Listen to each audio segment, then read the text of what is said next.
নমস্কার বন্ধুরা, আশা করি ভালোই আছেন। আপনাদের সবার অনুরোধে আমি একবার চলে এসেছি এবারে 2025-এর এই যে রুদ্র শিল্পালয়ে অসিতনগর, এখানে সরস্বতীর প্রতিমা মোটামুটি তৈরি হয়ে গেছে, সেটা আপনাদের সামনে তুলে ধরছি। আশা করি ভালোই লাগবে। আর অসংখ্য অসাধারণ সুন্দর সব প্রতিমা এখানে নির্মাণ হয়েছে, প্রতি বছরই এখানে হয়। এখানে দুর্গাপূজা, লক্ষ্মী পূজা, সমস্ত পূজার মূর্তি খুব সুন্দর, খুব নিপুণভাবে এখানে শিল্পীরা বানায়। আর আমি অনেক সময় এসেছি, অনেক সময় তো আসতে পারিনি, তো এবারে আমি চলে এসেছি সকালবেলা। সরস্বতী পুজোর আর বেশি দিন বাকি নেই, হাতে গোনা। আজকে বৃহস্পতিবার, তো রবিবার কেউ বা সোমবারে পুজো করবে। আর পুজোর মোটামুটি রং টং হয়ে গেছে, এখন অলঙ্করণের শেষ পর্যায়ের কাজ চলছে।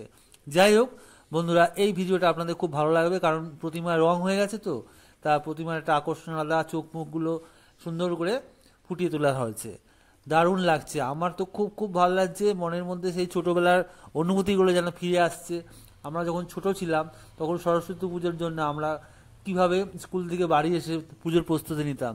হ্যাঁ, বিভিন্ন পাড়ায় পাড়ায়, বিভিন্ন স্কুল কলেজে তো পুজো হতোই, কিন্তু আমরা কি করতাম, আমাদের পাড়াতেও পূজা করতাম। সেই জন্য বিভিন্ন কাগজের, থার্মোকল, হ্যাঁ, বাঁশ, কাঠ, পাটকাঠি, এই সমস্ত দিয়ে প্যান্ডেল বানাতাম, কত সুন্দর করে ফুল দিয়ে সাজাতাম।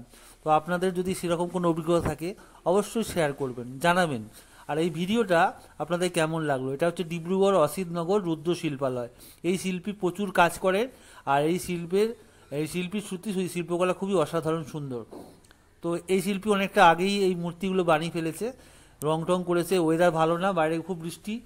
যাই হোক, শিল্পী তার কাজে ব্যস্ত আছে, তাকে আমি ডিস্টার্ব না করে আপনাদের জন্য কিছু ভিডিও শেয়ার করে দিলাম। আশা করি ভালোই লাগবে। আপনারা কমেন্ট করে জানাবেন এই শিল্পীর এবারে 2025-এর সরস্বতী মূর্তিগুলো আপনাদের কেমন লেগেছে। আমার খুব খুব ভালো লেগেছে, দারুণ লাগছিল। বিভিন্ন রঙের, বিভিন্ন রকম মিশ্রণ, বিভিন্ন রকমের পোজ, বিভিন্ন রকমের তার অলঙ্করণ বা তার শাড়ির রং দারুণ লাগছে। বাসন্তী, হ্যাঁ, এই বাসন্তী কালারের শাড়িটা কিন্তু খুব সুন্দর লাগছিল। হ্যাঁ, দেখেছেন উপরে বিভিন্ন রকম, কোনো জায়গায় হাঁস, কোনো জায়গায় ময়ূর, বিভিন্নভাবে তার গঠন তৈরি হয়েছে। তো এ দেখুন, এই বাসন্তী কালার শাড়িটা কত সুন্দর লাগছে। কোনো জায়গায় সাদা শাড়ি, কোনো জায়গায় বাসন্তী কালার, আবার কোনো জায়গায় মাটির কাপড়ও ব্যবহার করা হয়েছে। যাই হোক, বীণা হাতে নিয়ে সরস্বতী, যেটাভাবে আমরা পরিচিত রূপে আমরা দেখতে পাচ্ছি। আর বিভিন্ন মণ্ডপে মণ্ডপে, স্কুলে, কলেজে, এছাড়া বিভিন্ন জায়গাতে প্রতিমা চলে যাবে। আর প্রতিমা যখন চলে পূজা হবে, সেখানে আরেক রকমভাবে তাকে আমরা দেখতে পাবো। যাই হোক, সেই পুজোর ভিডিও পারলে আমি অবশ্যই শেয়ার করব। আর অন্যান্য শিল্পালয়ের মূর্তি কমপ্লিট হলে আমি একবার যাব। তো আজকে রুদ্র শিল্পালয়ে এইটুকু মূর্তি, এইটুকুই ভিডিও আপনাদের সামনে আনতে পারলাম। তো আপনাদের কমেন্টের জন্য অপেক্ষা করলাম। আর যদি ভিডিওটা ভালো লেগে থাকে অবশ্যই সাবস্ক্রাইব করে রাখবেন চ্যানেলটা, আর শেয়ার করতে একদম ভুলবেন না। তো ডিব্রুগড় রুদ্র শিল্পালয় শিল্পীদের অসংখ্য ধন্যবাদ, তারা এত সুন্দর মূর্তি আমাদের সামনে উপস্থাপন করতে পেরেছে। মানে এই মূর্তিগুলো বিভিন্ন জায়গায় ডিব্রুগড়ে পৌঁছে দিতে পারবে।